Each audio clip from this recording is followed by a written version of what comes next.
So there's this guy, everyone calls him Hollywood. He's 19, and Hollywood is about to go to prison for life.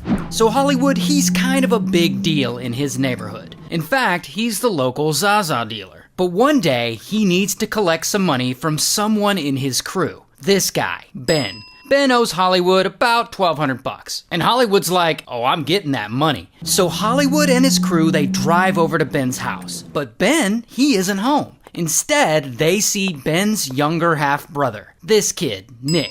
Nick is 15. And Nick, he's a nice kid. He isn't involved in any of this gang life or his brother's debt at all. Regardless, Hollywood really wants to teach Ben a lesson. So they see Nick walking along, and bam, they jump out of their van and they beat him up a little bit. And then they throw him in the back of the van and they drive away, essentially kidnapping him. A few hours later, Nick's parents notice he's gone, and they freak out and they call the police. But by that time, Hollywood and his gang have already driven him 70 miles away, from Los Angeles all the way to Santa Barbara. Now, the gang has Nick, and he's all tied up, and they don't really know what to do with him. So they give him alcohol and other substances to chill him out. And over the next few days, in Santa Barbara, the gang takes Nick and they hop from get-together to get-together, and eventually they end up at a pool party being thrown at a motel. And there's a bunch of other people there, and by this point, Nick, he doesn't even really feel kidnapped. In fact, he's having a great time. He's drinking, he's meeting people, he's hanging out with older, cooler kids. He even makes friends with this girl that's always hanging around, and he gets, a little crush on her.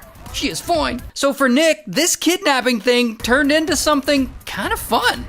Until, at some point during all this, Hollywood finally comes to a realization. Oh shit, he actually kidnapped someone. That is a huge deal. What happens if he gets caught? So he panics, and he goes and he meets up with a family friend who is also an attorney, and he's gonna get some legal advice. And this attorney straight up tells him, buddy, you're fucked.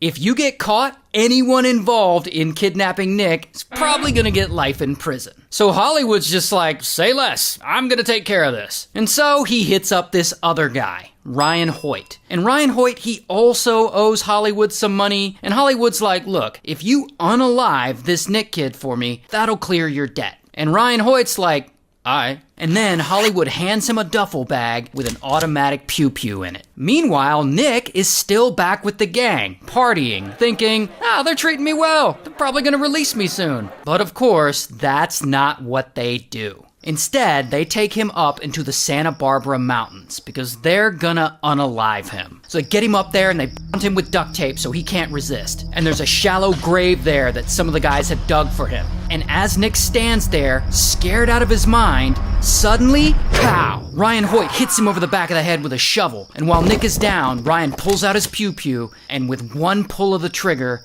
9 shots go off. And then Nick falls into the grave, unalived. And then the guys bury him, and they flee the scene.